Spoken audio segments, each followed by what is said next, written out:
Hi, podcast listeners, and welcome to Sandbox Radio Live.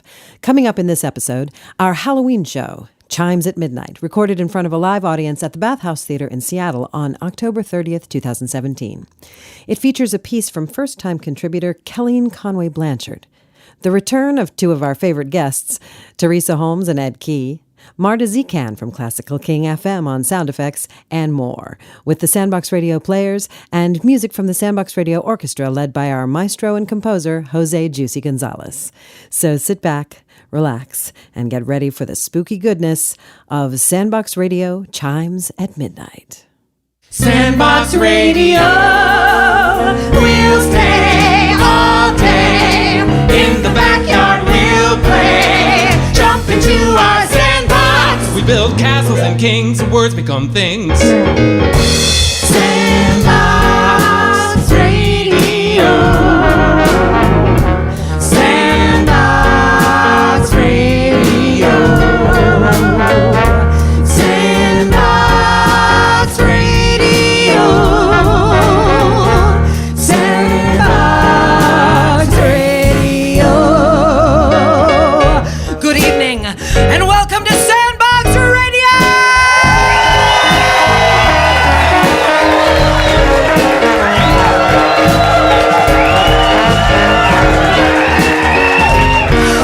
Coming to you live from the Bathhouse Theater at Green Lake in the heart of beautiful Rain City, Seattle. In tonight's episode, writing from Scot, Augustson, Kelleen Conway Blanchard, Lisa Halpern, Peggy Platt, Wayne Rawley, Edward Gorey, and Edgar Allan Poe. With musical guests, Theresa Holmes and Ed Key! Plus all your favorite Sandbox Radio players.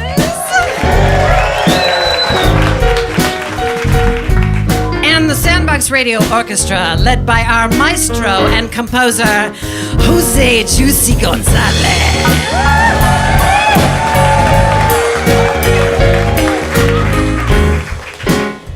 So, sit back and relax as we take you into the world of Sandbox Radio Live.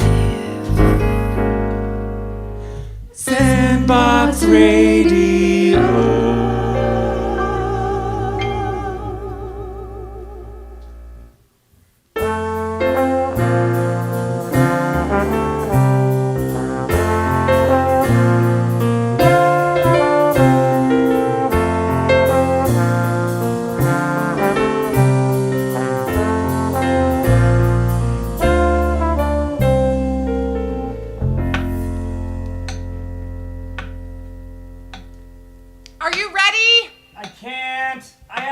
To do. You promised! I'm sorry, but work! You work 24/7! I know. I'll make it up to you someday. It's not about making it up to me. It's about you having a life. You deserve one.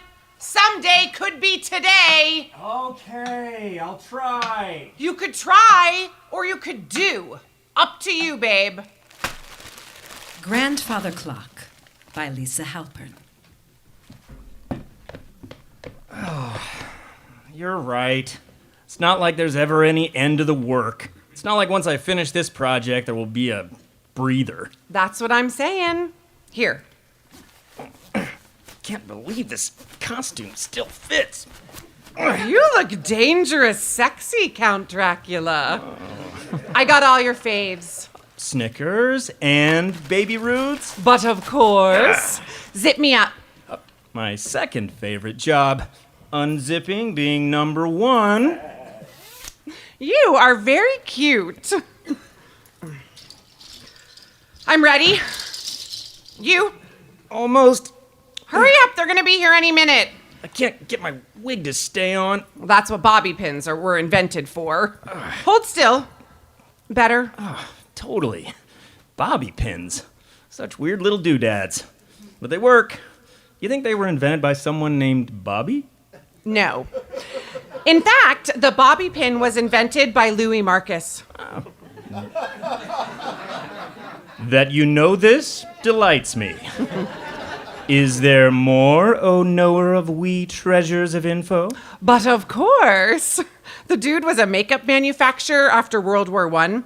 His little hairpins became super popular just as the bob hairstyle got trendy. He thought about naming it after himself, but decided to name it Bobby, hoping to capitalize on the trendy hairdo. You never cease to amaze me. And capitalism is weird. Tell me something I don't know. What was that?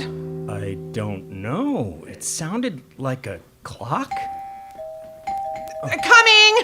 Candy, bowl. How do I look? Awesome. Do it. Good evening! Welcome to the House of Transylvania! We are so happy to eat you! I mean, meet you. Mommy! I'm right here, baby. You guys all look so great. Wow. You can take 2 each. Thank you. Merry Christmas. Say Happy Halloween, sweetie. Happy Halloween. You too, cutie. Oh my God. The little one in the Wonder Woman outfit. Be still my heart. I had a crush on the little Spock. Of course you did, my adorable little Trekkie. Okay, now seriously. What the hell? It sounds like a grandfather clock. I know, right? And I mean, it's not even midnight. Gordy, we don't have a grandfather clock. Oh, right. What kind of clock do we have? No kind of clock. We have iPhones. But that was definitely Yep. in our house. Uh-huh. If this is a Halloween trick. It's not. You know I hate Halloween tricks and April Fool's tricks, and we voted for this president but got that one instead tricks. You know, basically hate tricks. So unless this is you... Not me. I don't like him either. And there's something super creepy about that chime. Grandfathers are all sweet and cute and funny. They shuffle their feet and fix the washing machines. That's your grandfather.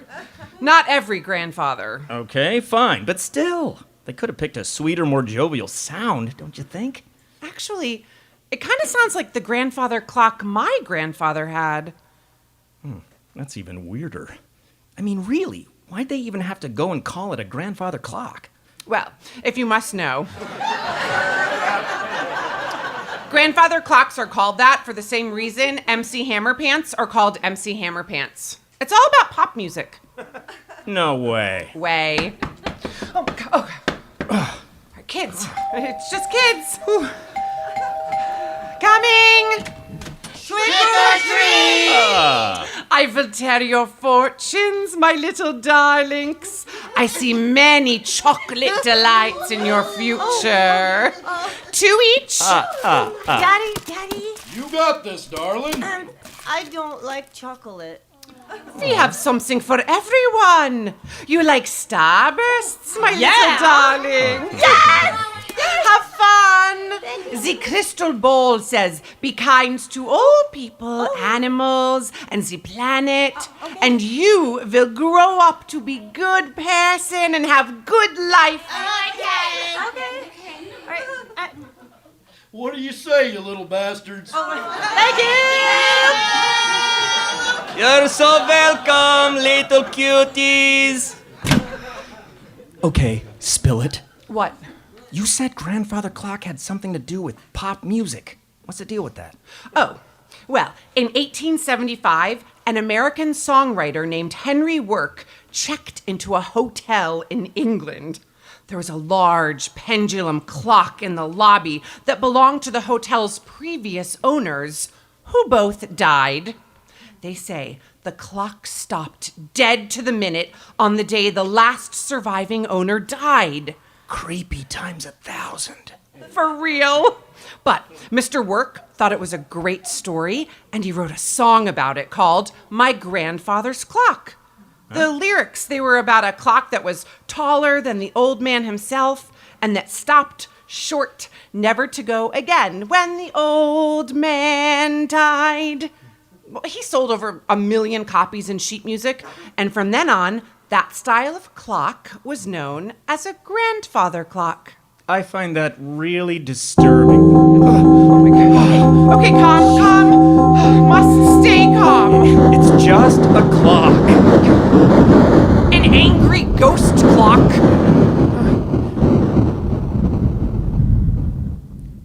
All clocks are ghost clocks, if you think about it. What do you mean? I mean, they've gone the way of the dodo. Think of all those jobs that are going or have gone obsolete. Cobblers, clockmakers. You know, my Grandpa Jack's brother Ralph had a clock shop. Really? Yeah. Grandma Pearl was married to Ralph, and they started the shop in New York in the 40s. And then Ralph died. How long after that did Grandpa Jack marry her? I think it was 6 months later.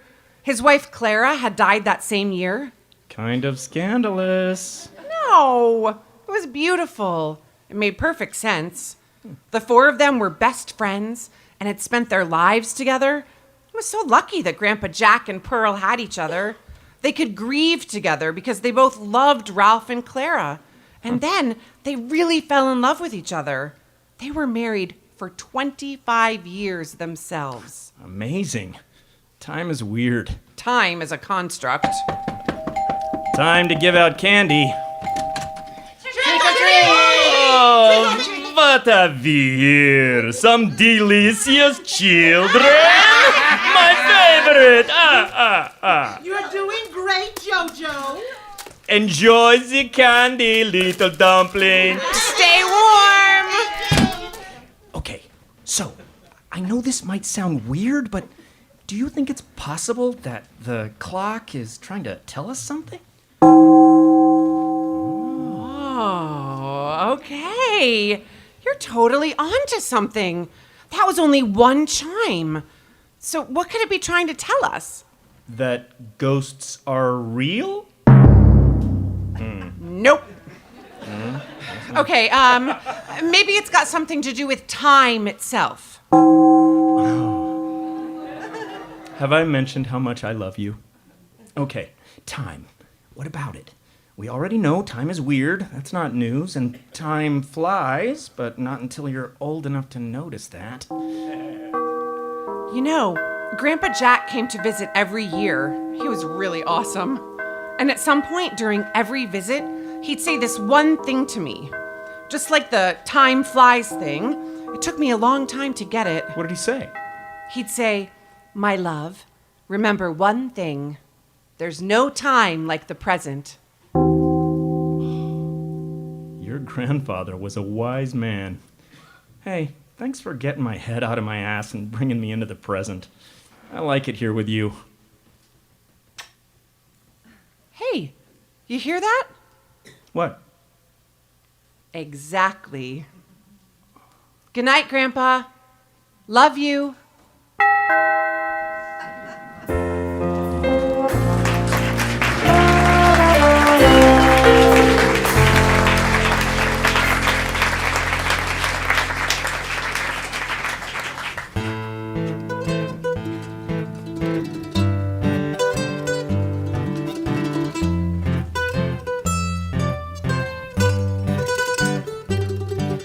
Once upon a time, there was a lovely family inside and out, sturdy as a luxury liner. At the helm, steering their proud ship, was Daddy. Daddy, a man like a wedge of cheese, a man of jowl and principle. Daddy, by Kelleen Conway Blanchard. And that's when we found him, eaten by the dog. You should not have said that, Bobby. It's true enough, though, isn't it? Dead on the John, Mama. And his ears chewed clean off. A mature person would have said, "We regret that Daddy has passed." A mature adult-type person would have left out the disgusting details. No, Mother, no. Daddy's spirit lives on here, in all of us. Like a possession. A haunting. Clarissa! We'll drag his spirit with us like a boulder nailed to our backs. He loves love that dog. He kissed that dog on the mouth. I could have said ingested by his dog. Oh, Biscuit's a good dog. Shut up! Shut up! I don't want to remember Daddy that way.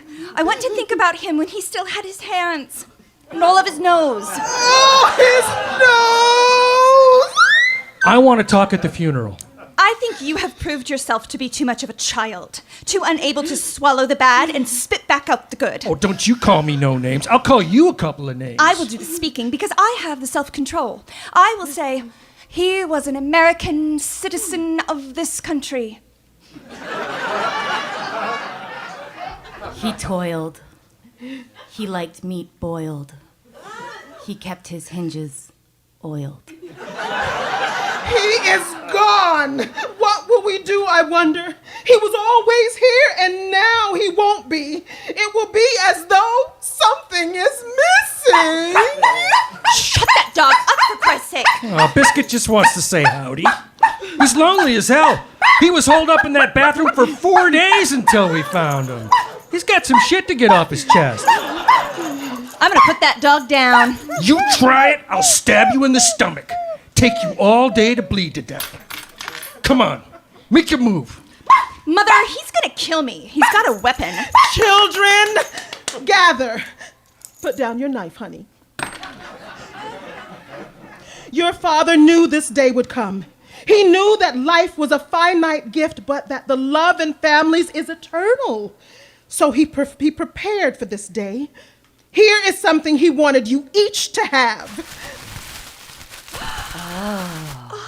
Pens. Cross pens. I'm giving mine to my doll, Beatrice. Beatrice likes it. I'm not wasting mine sticking it down the neck of a stupid headless doll. Beatrice is only nearly headless. Here, Biscuit. Want to play fetch? Here you go, buddy. I love my pen. Bobby, Daddy never felt you measured up, you know. That's ass. He didn't. Well, he gave me the stupid pen, didn't he? That proves something. Watch your mouth. Have some respect for the dead. Some of us loved him, right, Clarissa? And in the dark, the monsters crawl. What? I'm talking to Beatrice. They crawl like water. They eat nothing but fingers while you sleep. They slide into your blankets. You don't hear them coming. They're silent. And when you wake up, the window's open. You look down, and your hands are bloody paws. You have to get hooks for your hands, and a patch, and a parrot. The monsters, they turn you into a pirate, send you to the sea. Yarr! To the gallows! Hey. How come you always have that doll anyway? Where's its head? It's not an it. It's a she. Her name is Beatrice. She has feelings. Where's her head? That's how she came. She doesn't need it. How does she eat? She sucks it in through her neck. Oh, show me. It's private. Clarissa, you are a grown person. You're too old to have a doll. Just because you don't think she's alive doesn't mean she isn't alive. She lives at night. Just leave her alone, Genevieve. Don't talk to me, criminal. You all make me sick. I feel sick. I'm getting a giant hive. All of you are giving me a hive. You smell like spit. Mother! I think we should have a moment of silence for Daddy. For Daddy. And in that moment, everybody remembered Daddy. Bobby remembered Daddy. You can't mix that shit, man. I'm telling you. Oh, this bong can purify. It's the bong of the gods. Baptize me. Suck it, man. You have to really hold it. Oh, I feel like puking. I'm gonna puke big. I told you not to mix in all that paint thinner, man. You gotta do that shit after. Shut up. Do you hear something? It's my freaking father. Do I look stoned? Do I look stoned? Oh, look at me. Look at me. Crap, I look stoned. I look totally stoned. Look at my head, man. My head is huge. It's huge. You'll know. You'll totally know. Jesus Christ. They'll send me to that military academy. Right on. Okay. Okay, now do I look stoned? Look at me. I look okay, right? If I turn sideways, I look fine. Hey, Dad. Genevieve remembered Daddy. I hurt myself in gym class on the tetherball net. I think there's a dent in my eye. So the nurse said I could come home because I'm allergic to the smell of the tumbling mats. They make my ear bleed. And then I could have those fits again. And you said, Daddy, you said if I have the fits again, you're going to take me out of school because that's not good for people to be seeing. My fits are private, right? Right? Do you want to see where I got bit by this boy during study hall? I had to have a shot for that. Daddy? Daddy? Do you want me to get you a martini? Dry with 3 olives? Daddy? Mother remembered Daddy. At night, he was so quick, like a jackrabbit. I think it's nice he gets it done. He doesn't muck around with a lot of that wet stuff like in those silly movies. He's efficient. Sometimes I don't even notice. I go right on eating chocolates or reading my home journal, and boom, he's all done, zipped up and asleep. He makes these noises like a kitten while he sleeps. It hurts my ears. So a lot of times while he's sleeping, I'll pinch him hard under the armpit. Pinch and twist. And he'll stop making those noises. We've been married for 37 years. I always said I'd marry a man named Harold, and I just went right ahead and did.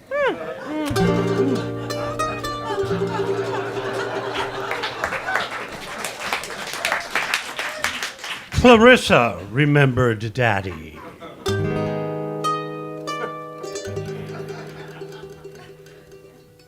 Daddy eats too much, Clarissa. I know he does, Beatrice.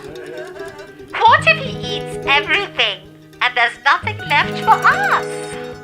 I don't like that, Daddy. I don't either. I wish we could get a new Daddy. A smaller Daddy who would not get mashed potatoes in his mustache. A Daddy that did not unbuckle his pants after dinner. Find a Daddy that would buy us all of the hamsters we need. But Beatrice, the hamsters never last. Hamsters and snakes can be mated. I think they can. I wonder, how could we get a new Daddy? Well, we'd have to get rid of the old one first. We would. Wouldn't we? Daddy? Are you in there? I made you a cupcake. You should eat it real fast.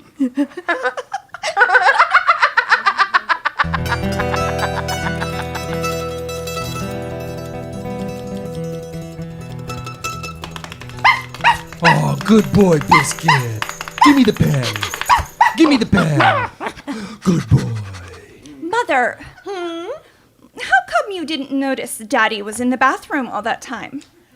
I don't know, honey. He was like that. Sometimes we'd be in the same room for hours and I'd just plumb forget he was there. Then he'd snort and spit in that handkerchief and I'd think, oh yeah, there he is. Once upon a time, there was a lovely family, inside and out, sturdy as a luxury liner. At the helm, steering their proud ship, was Daddy. Daddy, a man like a wedge of cheese, a man of jowl and principle.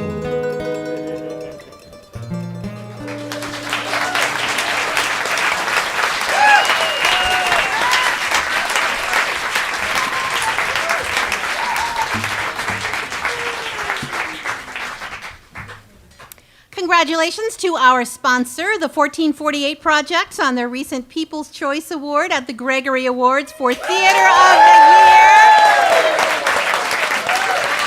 Producers of 1448, the world's quickest theater festival, Theater Anonymous, and many more social theatrical events in Seattle, the 1448 Project has premiered over 800 new works and forged lasting relationships throughout the artistic community since 1997. Coming up next, keep your eye out for their annual Theater Anonymous production of It's a Wonderful Life on December the 9th at the Cornish Playhouse. For more information and to see about upcoming productions, visit www.the1448projects.org.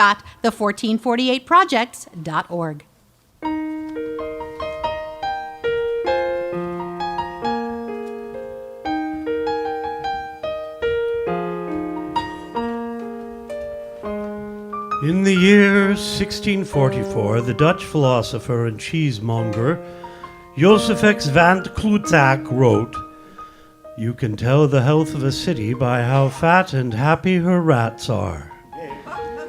When you can hear the rats laughing loudly at midnight and midday, all is well. Welcome to Sandbox Radio's Vermin Notes, where we check in with the critters that share your world. In Seattle, you are never farther than 3 feet from a rat. There is probably one in your purse right now. A rat's favorite foods are whole grains, Cool Ranch flavored Doritos, and human infants. But given a choice, a rat will always choose cocaine over food. This is the sound of a happy rat. This is the sound of an angry rat. Rats are born pregnant and often give birth in the nests of birds. A mother bird can't tell the difference between her own eggs and a baby rat. Or maybe she can and she just doesn't care. Rats are actually the juvenile or larval stage of the raccoon. Rats have a venom-filled stinger on the end of their whip-like tails. Rats love to hide in wigs. A rat isn't picky, whether Orthodox Jewish woman or drag queen. Rats were a delicacy during the Regency period. Delicious. You've been listening to Vermin Notes. Thanks for joining us. And rats away.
Listening to Sandbox Radio.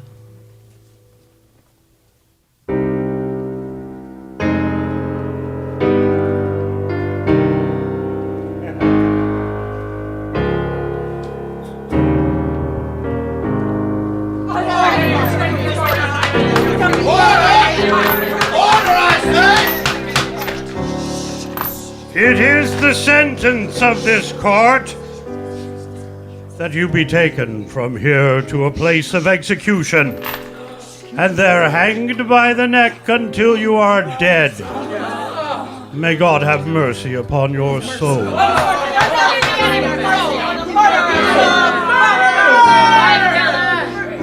For the wild narrative I am about to relate, I neither expect nor solicit belief. Hereafter, perhaps, some intellect may be found which will reduce my phantasm to the commonplace. Some intellect more calm, more logical, and far less excitable than my own. But today I would unburden my soul, for tomorrow I die.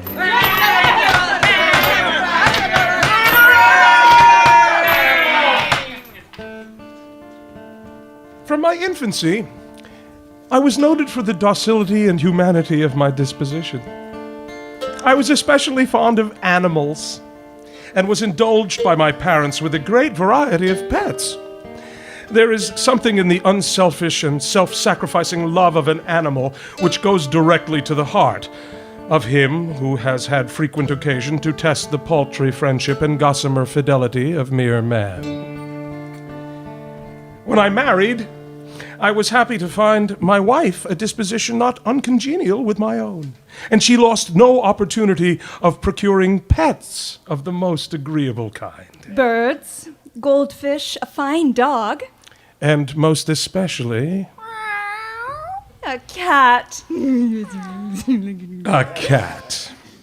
This latter was a remarkably large and beautiful animal, entirely black and sagacious to an astonishing degree. He's so intelligent, don't you find? I wonder, they say all black cats are witches in disguise. Not that I believe it myself. My wife at heart was not a little tinctured with superstition. Pluto! That was the cat's name. My favorite pet and playmate. I alone fed him. He attended me wherever I went about the house. It was even with difficulty that I could prevent him from following me through the streets. Oh, no, Pluto. Stay inside. That's right. Our friendship lasted in this manner for several years, during which my general temperament and character experienced a radical alteration for the worse. Through the instrumentality, I blush to confess it, of the fiend intemperance. Edgar, dearest, what's the matter? Oh, well, leave me alone. But darling, please don't go out tonight. So much drink isn't good for you. Oh, you bore me. Dear, please. Harpy! I suffered myself to offer my innocent wife such horrible treatment as my disease grew upon me. For what disease is like alcohol? Even Pluto began to experience the effects of my ill temper. One night, returning home much intoxicated from one of my haunts about town, I fancied that the cat avoided my presence. I seized him. He inflicted a wound upon my hand with his teeth. The fury of a demon instantly possessed me. I knew myself no longer. A more than fiendish malevolence, gin-nurtured, thrilled every fiber of my frame. I took from the desk drawer a penknife, grasped the poor beast by the throat, and deliberately cut one of its eyes from its socket. I experienced a sentiment half of horror, half of remorse, but it was at best a feeble and equivocal feeling. My soul remained untouched. I again plunged into excess, soon drowning in wine all memory of the deed. One morning, in cool blood, I slipped a noose about the creature's neck and hung it from the limb of a tree. Hung it with tears streaming from my eyes and with the bitterest remorse in my heart. Hung it because I knew that it had loved me. And because I felt it had given me no reason of offense. Hung it because I knew that in so doing I would jeopardize my immortal soul as to place it, if such a thing were possible, even beyond the reach of the infinite mercy of God. Then, that very night... Edgar! Edgar, dearest, wake up! Well, what is it? What's wrong? There's smoke! Oh God! The bed curtains! Oh, hurry! Hurry, run! Try not to breathe, just run! But we must save the animals. Where is Pluto? Oh, hurry, my dear, please! Go! The stairs are burning! Oh my goodness! Look at that! Somebody in there! The whole house was blazing. Oh my God! It was with great difficulty that we made our escape. The destruction was complete. My entire worldly wealth was swallowed up. And I resigned myself thenceforward to despair. Our house in ruins. What will we do? The walls had fallen in, excepting one, which stood about the middle of the house. About this wall, a dense crowd were collected. And many persons seemed to be examining a particular portion of it with very minute and eager attention. Oh, look at that! How strange! What is it? The marks on the plaster! Yes, that black figure! As if graven in relief upon the white surface, with an accuracy truly marvelous, the figure of a gigantic cat. Heavens! There's a rope about the animal's neck! For months, I could not rid myself of the phantom of the cat. I went so far as to regret the loss of the animal, looking about me among the vile haunts which I now habitually frequented, for another pet of the same species and of somewhat similar appearance, with which to supply its place.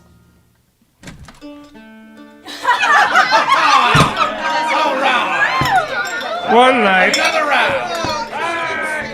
as I sat half stupefied in a den of more than infamy, my attention was suddenly drawn to some black object reposing atop one of the immense hogsheads of gin.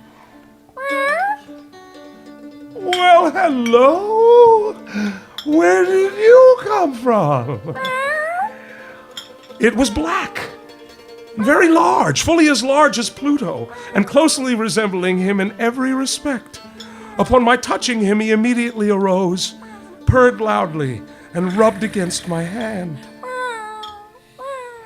As the denizens of the bar made no claim to it, and it seemed disposed to accompany me, I permitted it to do so, occasionally stooping and patting it as I proceeded home. Oh, Eddie, how wonderful of you. Thank you. Doesn't he remind you of dear old Pluto? For indeed, like Pluto, it also had been deprived of one of its eyes. This circumstance endeared it to my wife. Poor thing. How sad. Oh, yeah. But its affliction and its evident fondness for myself rather disgusted and annoyed me. Soon I came to look upon it with unutterable loathing, and to flee silently from its odious presence. But with my aversion, the creature's partiality for myself seemed to increase. It followed my footsteps, crouched beneath my chair, or covered me with its loathsome caresses. If I arose to walk, it would get between my feet and thus nearly throw me down, or fastening its long and sharp claws in my clothes, clamber up in this manner to my breast. I longed to destroy it. Edgar, what is the matter? Oh, nothing, dear. Nothing. The feeble remnant of the good within me succumbed. Evil thoughts became my sole intimates. Hatred of all things and all mankind. I now blindly abandoned myself to sudden, frequent, and ungovernable outbursts of fury.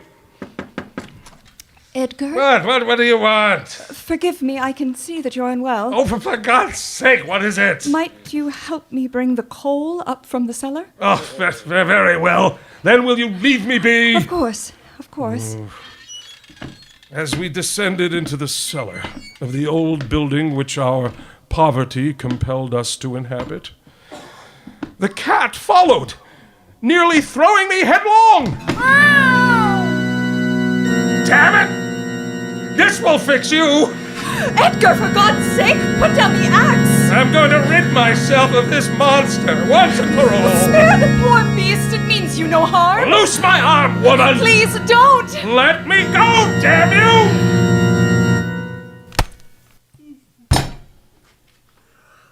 She fell dead upon the spot without a groan, the axe buried in her brain.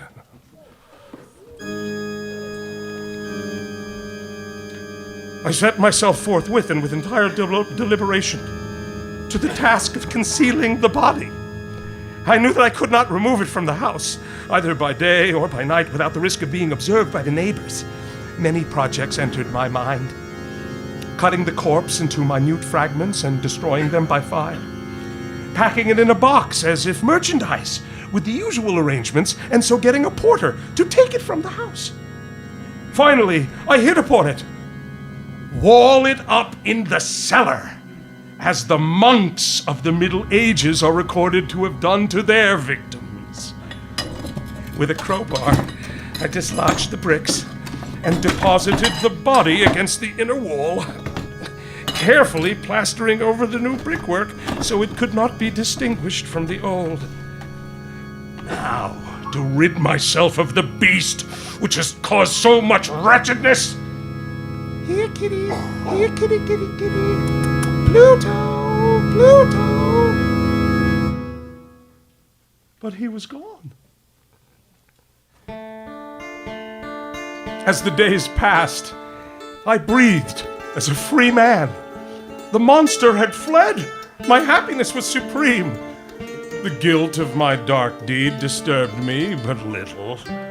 Some few inquiries were made, but nothing was discovered. I looked upon my future felicity as secured. Good day, sir. Sorry to disturb. Oh, not at all, Sergeant. What may I do for you?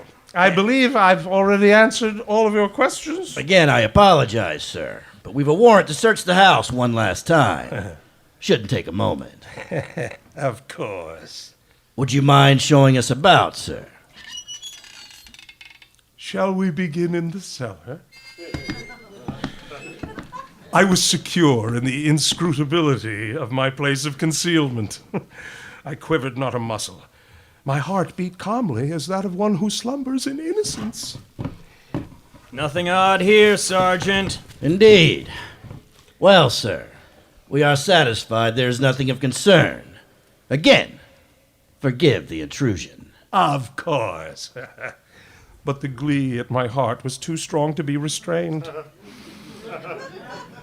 I burned through the mere frenzy of bravado to say but one word by way of triumph. Gentlemen, I am delighted to have allayed your suspicions. This is a very well-constructed house. Yes, it seems so. I may say an excellently well-constructed house. You are fortunate in such a house, sir. Well, we will see ourselves out. Oh, are you going, gentlemen? These walls are solidly put together. See here. What the devil?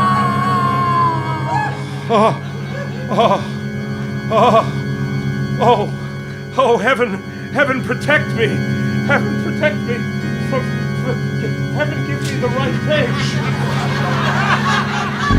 May God shield and deliver me from the fangs of the archfiend. Mercy on us! What is that? Whatever it is, it's behind that wall. Pull it down! Yes, sir. Look! This plaster is fresh! See how easily it comes apart! Yes, yes. Oh, God. Sir, are you ill?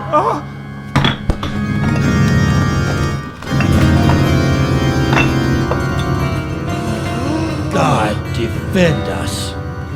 The corpse, already greatly decayed and clotted with gore, stood erect before us. Upon its head with red extended mouth and solitary eye of fire, sat the hideous beast whose craft had seduced me into murder, and whose informing voice had consigned me to the hangman. I had walled up the monster within the tomb.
trombone. You're listening to our 2017 Halloween episode, Chimes at Midnight. Subscribe to the podcast in iTunes and Stitcher, and help other people find us by leaving a rating or a review. It really does help. Follow us on Facebook and Twitter for updates on everything we're doing at Sandbox Radio. And don't miss our final live show of the year, Sandbox Radio Snowflakes, recording live on December 29th at ACT Theater in Seattle. Tickets available now online at acttheater.org. Now back to Chimes at Midnight and the Gashylcrumb Tinies by Edward Gorey.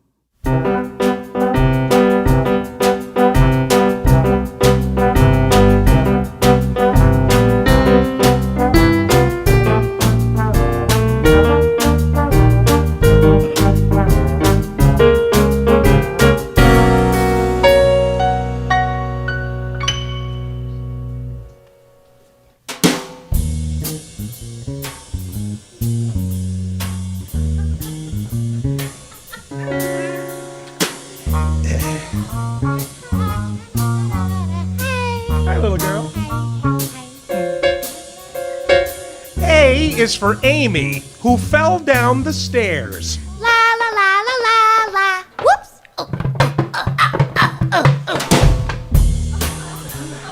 B is for Basil, assaulted by bears. Ooh, what's in here? Hello?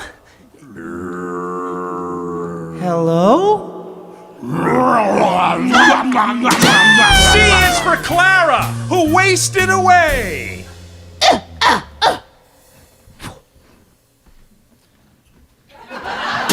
D is for Desmond, thrown out of a sleigh.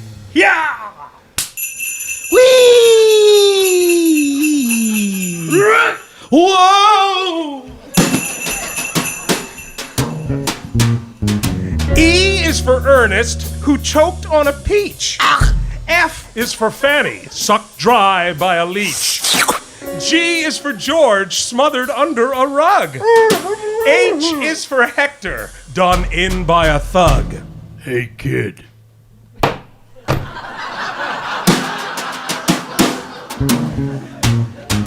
I is for Ida, who drowned in a lake. J is for James, who took lie by mistake. Uh-oh. K is for Kate, who was struck with an axe.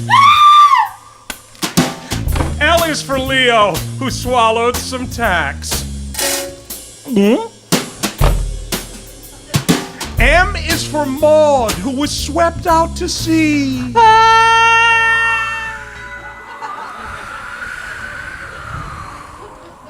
N is for Neville, who died of ennui.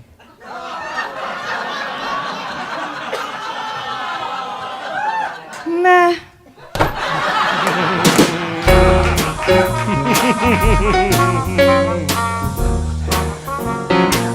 A few more. O is for Olive, run through with an awl. Ow! P is for Prue, trampled flat in a brawl.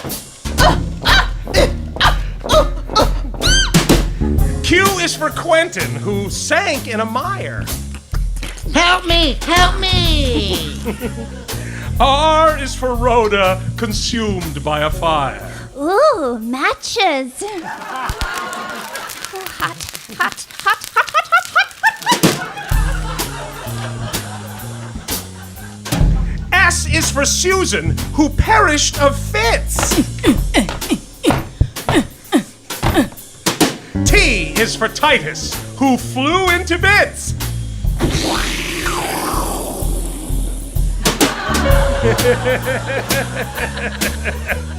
U is for Una, who slipped down a drain. V is for Victor, squashed under a train. Will somebody untie me? Will somebody untie me, please? Please? Never mind.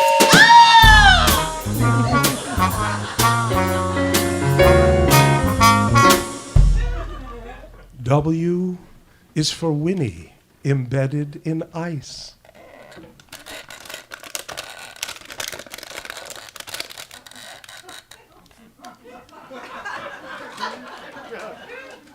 X is for Xerxes, devoured by mice.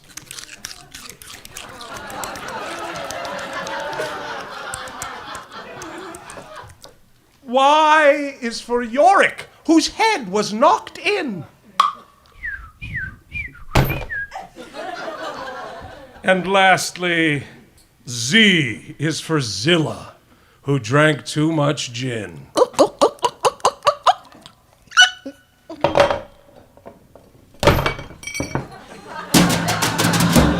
This alphabetical allegory was brought to you by Edward Gorey and The Gashylcrumb Tinies!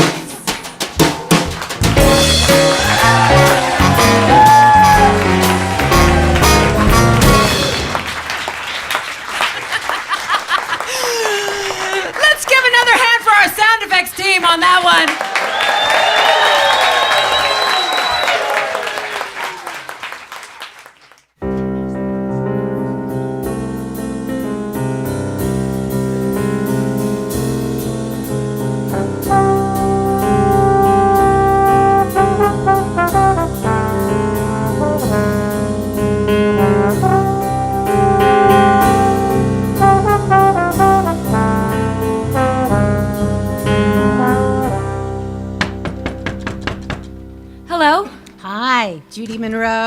That's me. Dr. Scarnson, thank you so much for seeing me on such short notice. Please, call me Trisha. I like to keep things informal.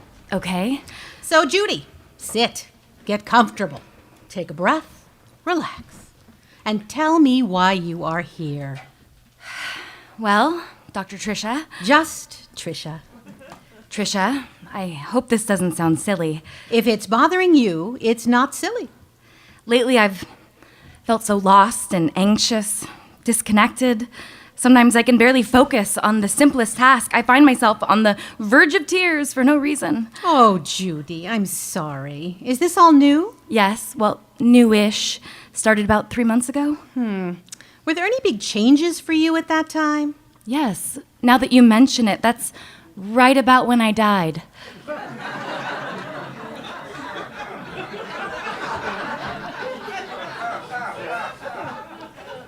Mythical Kingdoms and Long-Lost Dogs by Scot, Augustson.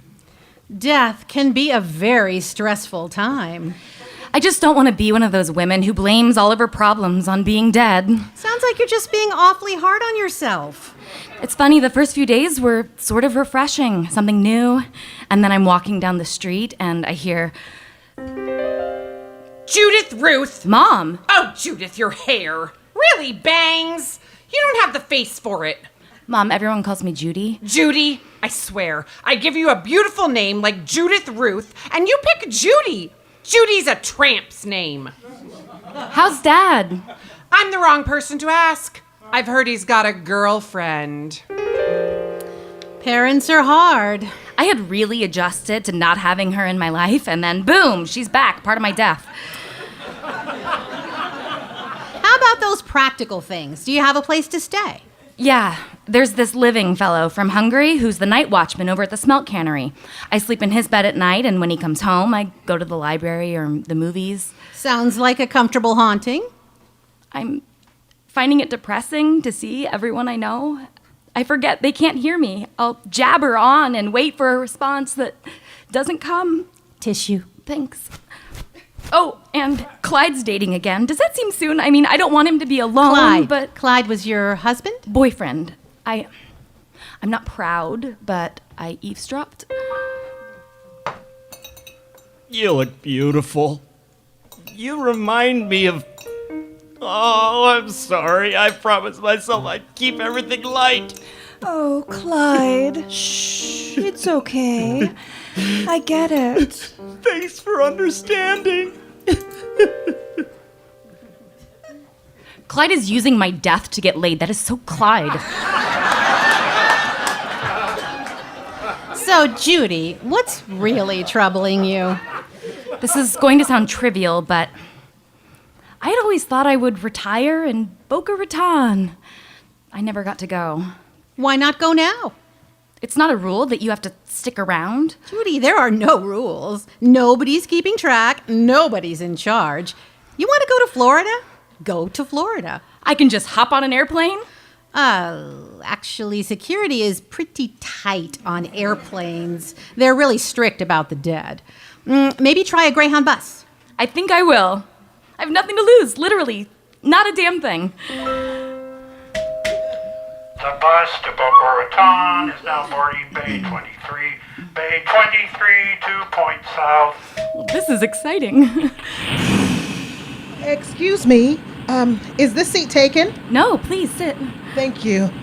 I know there are other seats on the bus, but I much prefer the company of the dead than the living. I have a confession. I am still learning to tell the difference. I get mixed up. Well, how long have you been dead? 3 months. Oh, that's so recent. I'm Maxine. Judy. I haven't taken a breath since Roosevelt was president. Before you ask, Franklin, not Teddy. I'm not that dead. I have so much to learn. Just go about your business. That's what it all boils down to. The living, the dead, people, animals, subatomic particles, everyone and everything going about their business. I'm going to Boca Raton. Of all the places in the world, why Boca Raton? Boca is like Fresno or Reno or Burien. When I was young, my brother and I had a babysitter named Karen. She did my astrology chart. Ooh, so you have a lot of air. See, your sun is in Libra, but also your Mars and Venus are in Aquarius, and your moon is in Gemini. You'd think your destiny is in the clouds, but look, Mercury, sneaky Mercury, is in Pisces. Hidden water. What does that mean? Have you heard about the lost kingdom of Atlantis? No, I haven't. Look, before I tell you, you have to know that I am pretty sure that you were a princess of Atlantis in another life. A princess of Atlantis? Yeah, it's horseshit. And Karen was probably a stoner. Probably. But Karen told me that the last remaining portal to Atlantis was in Florida, Boca Raton, which means the gateway of mermaids.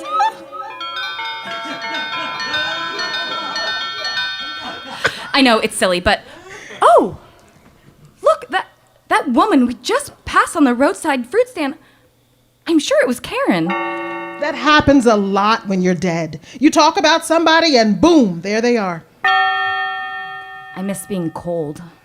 I used to love to pull my sweater in close or lean over a cup of hot tea. There's a lot to miss if you let it.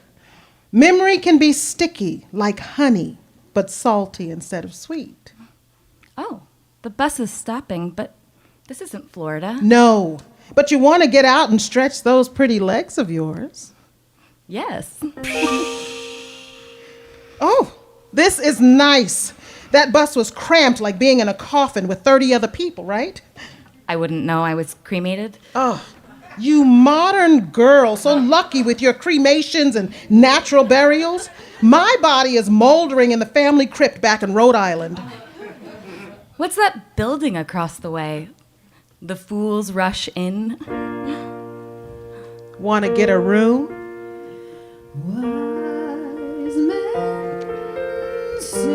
Does that mean the same thing when you're dead as it does when you're alive? Yes, it does, gorgeous. All right. Just a minute. Hold your horses. Be right there. Hello, ladies. What can I do for you? Do you have a room that no one has died in? Let me check. Number 11 had the heart attack for that traveling salesman. 4 had the overdose right before the war. Number 8, the murder, of course. 6 had that funny string of suicides in the 50s. A streak of them. 23. Oh, no, that was that business with the twins. Ah, number 17, that's the ticket. Drop the key back here when you're done. Oh, it's nice.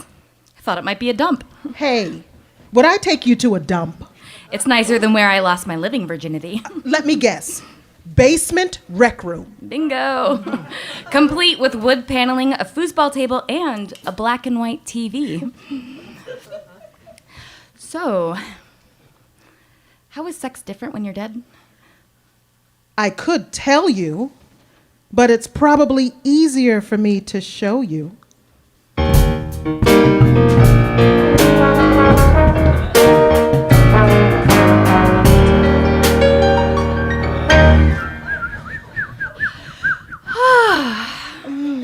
Morning, Maxine. Hey, morning, Sunbeam. That was a wild night. Not what I expected. There are perks to this shadowy existence. Oh, Judy, look at you. What?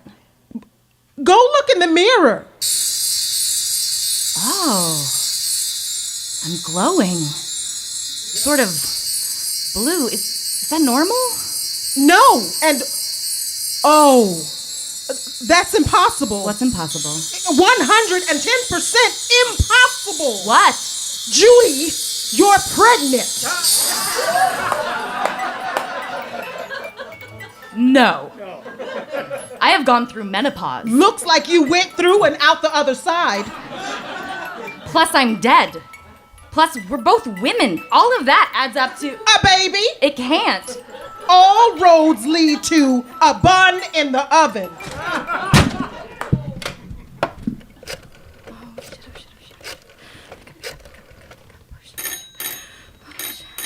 Trisha Scarnson's office. Trisha, it's Judy.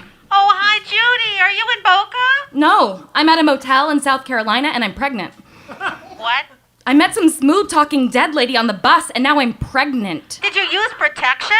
I didn't know dead people got pregnant. Well, they don't, usually. So maybe I'm not really pregnant? No, you sound pregnant. What do I do? Well, I can't tell you what to do with your death, but you were in the middle of a trip to Boca Raton. Why not keep going? Yeah, that's what I'll do. Send a postcard. I took a train the rest of the way. I tucked myself behind some luggage in case there were any other dead people on the train. At one point, a dead Great Dane wandered up and licked my hand. I got off the train, and I went to the sea. Hey, Judy. Karen? Karen the babysitter? Yeah. You look exactly the same. What happened to you? I dropped acid and walked in front of a freight train.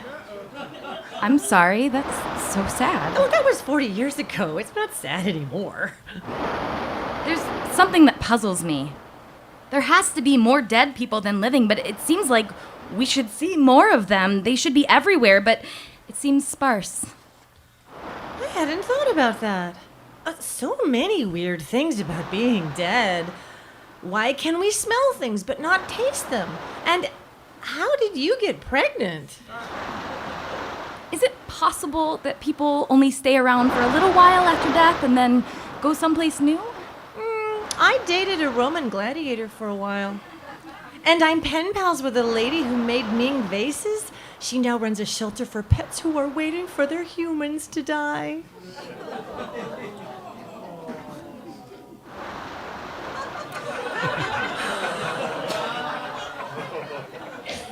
Is Atlantis out there? Sure. This is Boca Raton, the gateway of mermaids. When I was 8, you used to tell me we were all one with the universe. Yeah, I did say that, didn't I? But I was wrong. Kind of the opposite. Even the universe isn't one with the universe. Go figure. Karen? Where did she go? Bruce. Huh? Oh, you're that dead dog from the train. Bruce. My grandmother had a Great Dane. Sarge? Bruce. Hey, boy! Bruce. Death. Not what you expect. I was never a princess. Atlantis was a lie. Heaven was a lie. Reincarnation was a lie. Oblivion was a lie. The last thing I expected was to spend the afterlife as a single mother in Florida.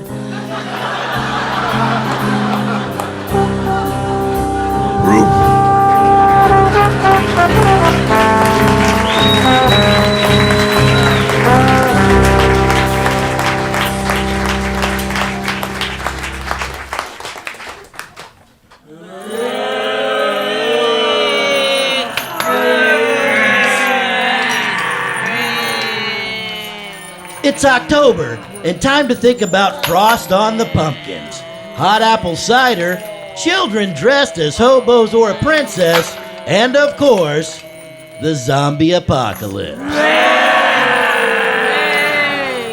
Much of the time we leave ourselves unprepared.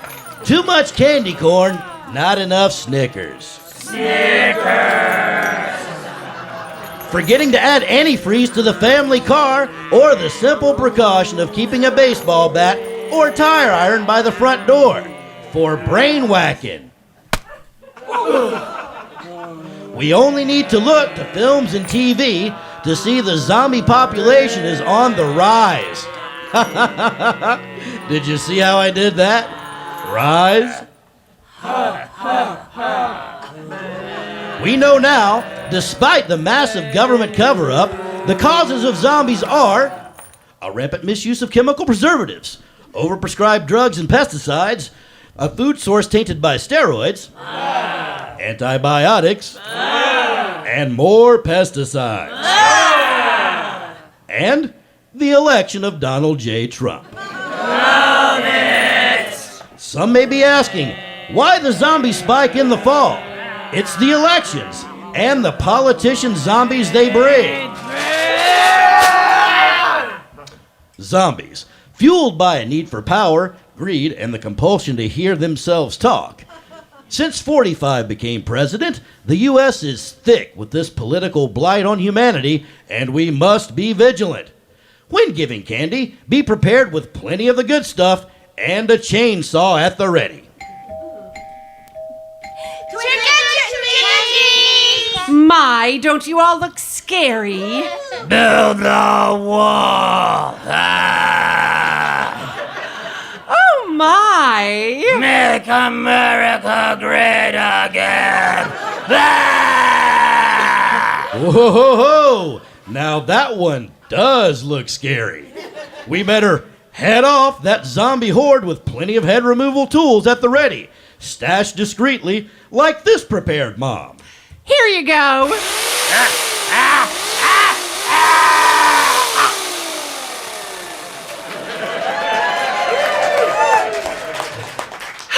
Now, where was I? Who needs sugar-free? And are there any peanut allergies? I don't like chocolate.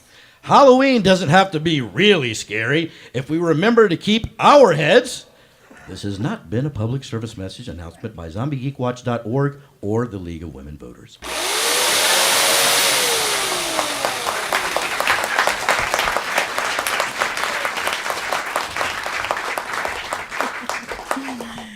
Ladies and gentlemen, please welcome Jose Juicy Gonzales.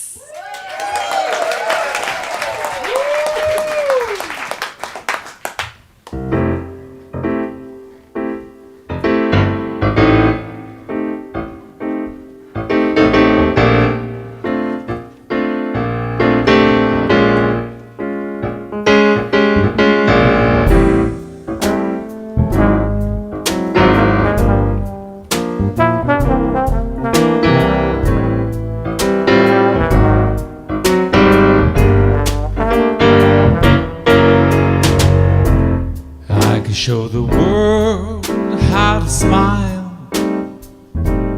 I could be glad all of the while. I could change the gray skies to blue if I had you.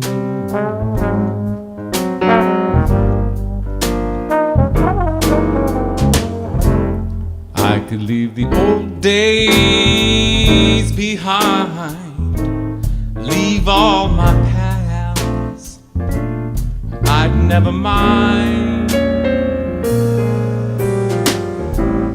I could start my life anew if I had you.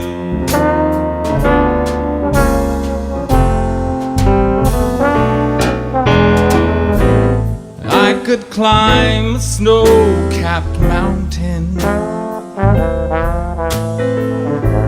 sail the mighty ocean wide.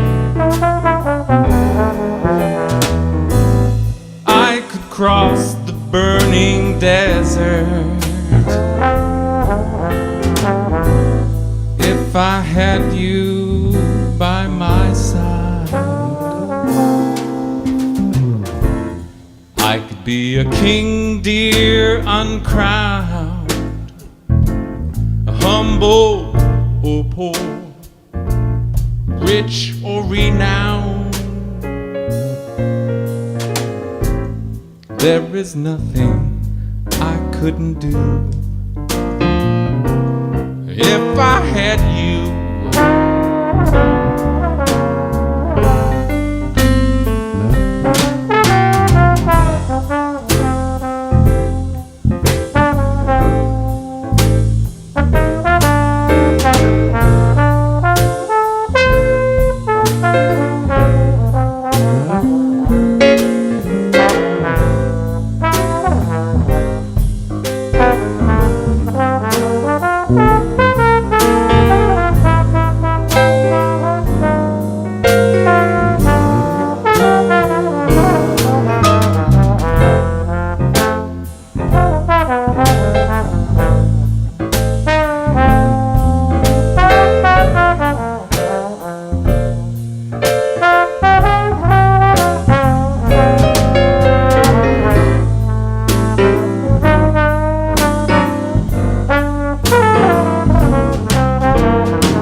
the mighty ocean wide.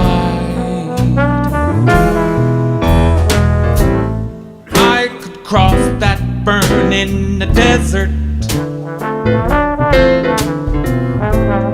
if I had you by my side.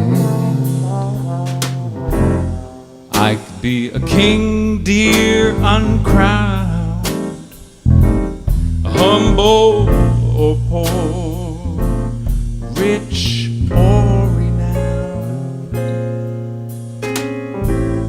There is nothing I couldn't do if I had you.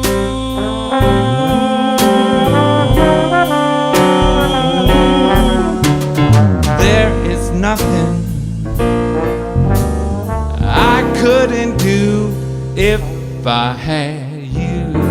If I only had you by my side.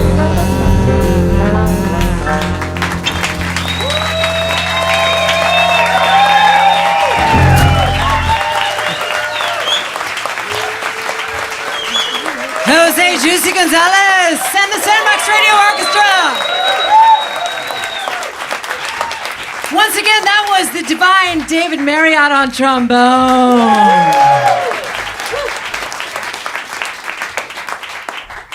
In other news, Sandbox Radio has big plans to ring in the new year at Act Theater in Seattle with a brand new show, Snowflakes, featuring guest Sarah Rudinoff on December 29th, but we won't make it into the new year without you. Make a tax-deductible donation at sandboxradio.org, or even better, become a sustaining donor of Sandbox Radio by signing up to make a monthly contribution through Patreon. You can be a patron of Sandbox Radio for as little as $5 a month. Let me tell you, every dollar makes a difference.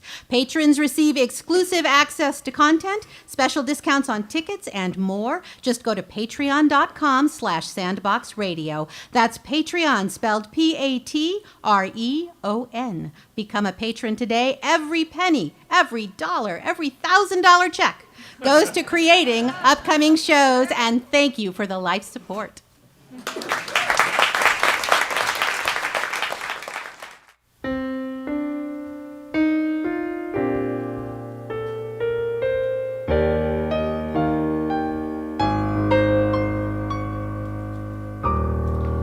Listening to Sandbox Radio.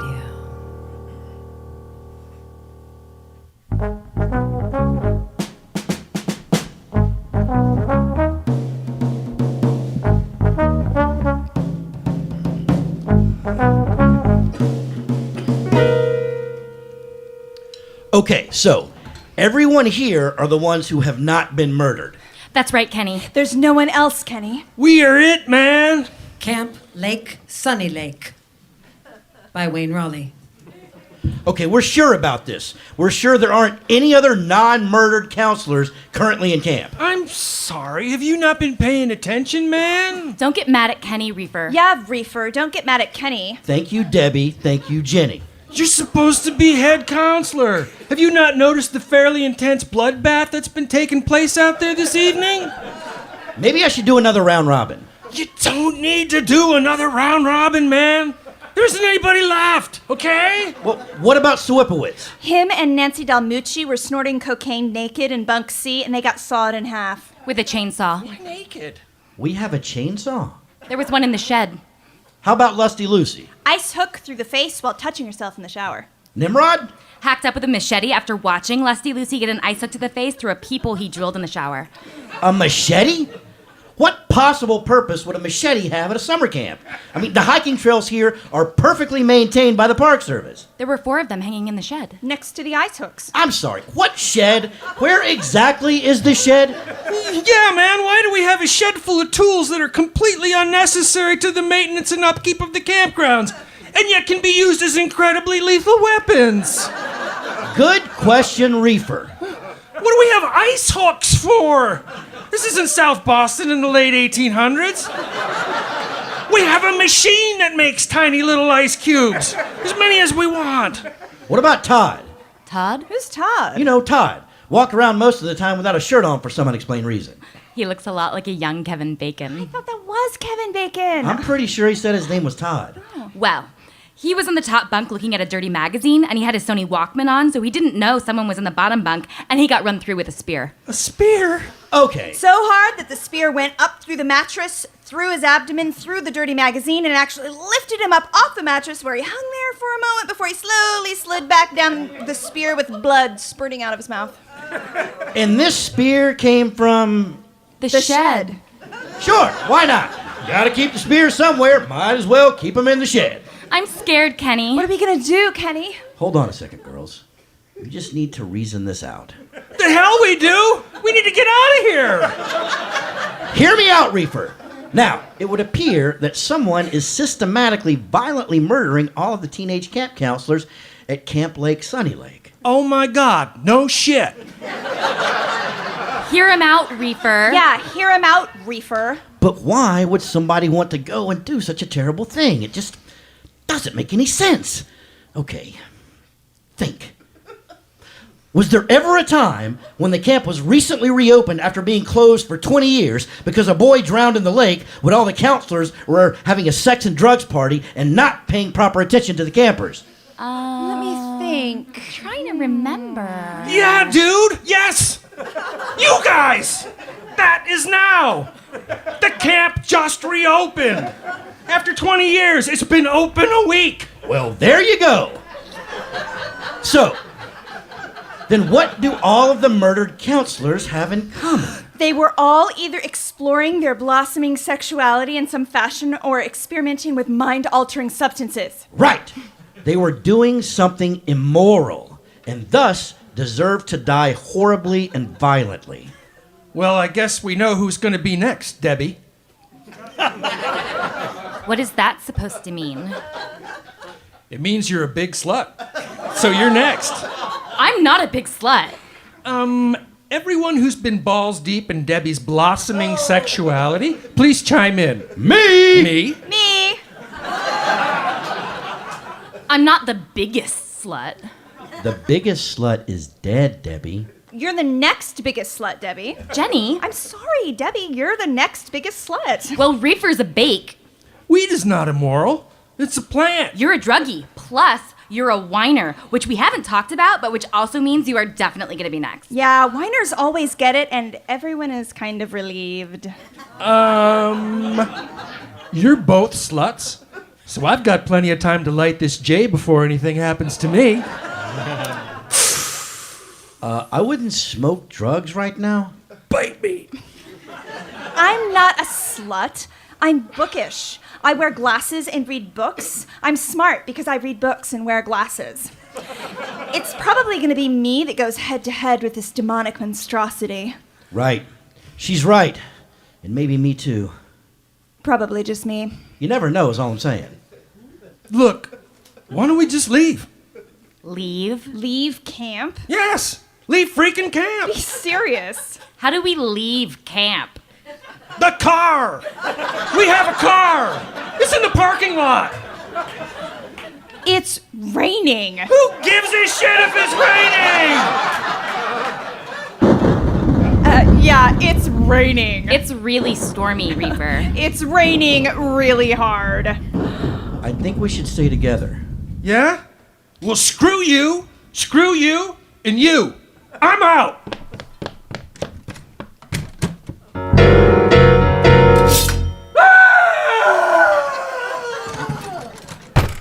I called it. All right, here's a question. I'm not sure if it's relevant, but how on earth did a guy named Reefer ever get hired to be a children's camp counselor? I'm bored. I think we should dance. Really? Yeah, come on. We're scared. We're on edge. There's a crazed killer on the loose. We need to shake it off. We should turn on some rock and roll music and dance. I don't think we should turn on some rock and roll music. Come on. Woo! Yeah! Rock and roll music. Stop dancing. Don't dance. I don't think it's a good idea. Please stop. Come on, Kenny, dance with us. Oh, please stop dancing. I'm gonna go dance over here into this empty room. No, don't do that. That's a bad idea. Here I go. me. Okay. Jenny, stay here. Debbie, don't!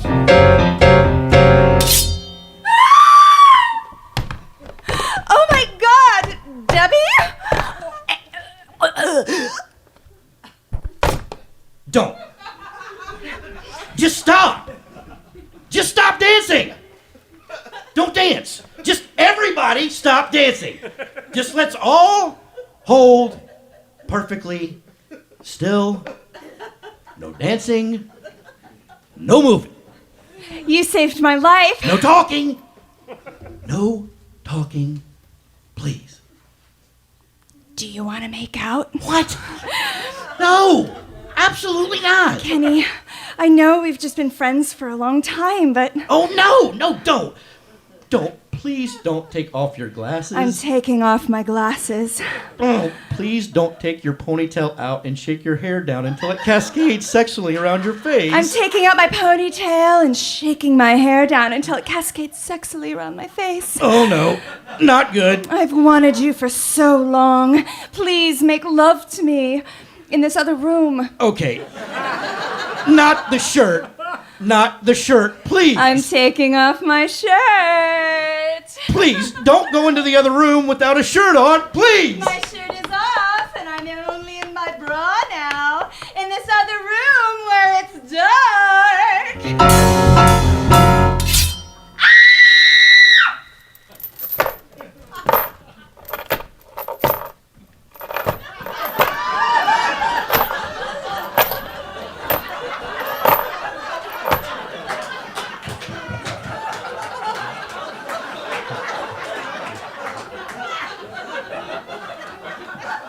Hi.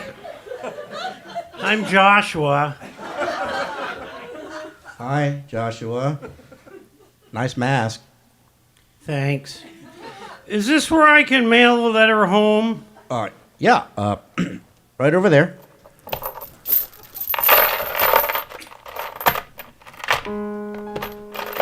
I love camp. Where did you get that thing? You can check them out of the shed. Right. Is this about that sex and drugs party they had like 20 years ago while you were out and drowning in the lake? Yeah. Man, I wish I could take that whole thing back. Yeah. What are you thinking? Right now? Yeah.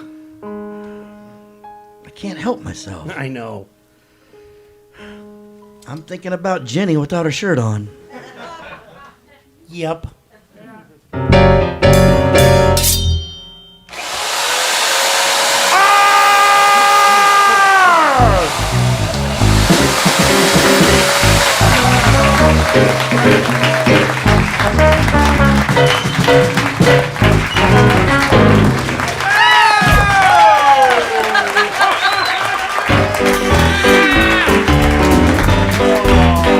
It's really been swell. It's really been great just to be with you on our Sandbox date. Oh, say it ain't true. Oh, say it ain't so. That the show is done and it's time to go. Well, that's our show for tonight.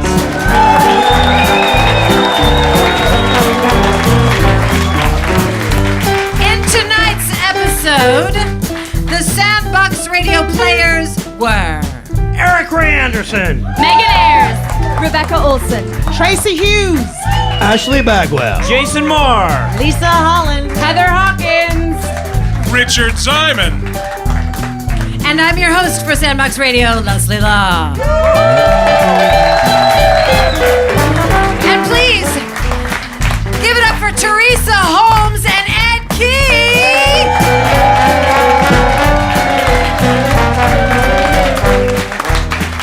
And our special guest, Maven, on sound effects from Classical King FM, Marta ZK.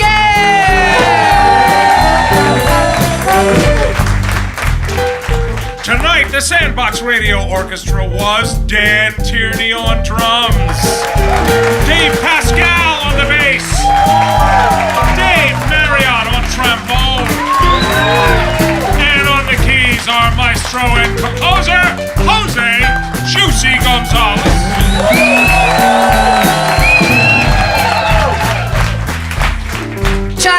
Tonight was written by Scot, Augustson, Kelleen, Conway, Blanchard, Edward Gorey, Lisa Halpern, Edgar, Allan, and in the house tonight, Wayne Rawley! With original music by Jose Juicy Gonzales and Ed Key. Big thanks to the Seattle Public Theater team for hosting, especially Kelly Kitchens, Annie LaRoe, and to the amazing staff and crew here at the Bass House. Maria Manis up there in the booth. Our stage managers were Shigeko Kolos-Nakano and Shelby Lausenheiser. And the show was mixed by Luke Carwald and recorded by Brian Moynihan up there in the back. So Rebecca has our lyric cards. Because now's the time in the show when we always love you guys to sing along. Newbies, don't be shy, strong and wrong. I think you've picked up the tune. Ready? Here we go. It's really swell. It's really great. Just to be with you. On a Sandbox day. Jose ain't true. Jose ain't so. Let the show is done. And it's time to go. One more time. The show is done. And it's time to go. That the show is done, and it's time to go. Good night, everybody. We'll see you in December.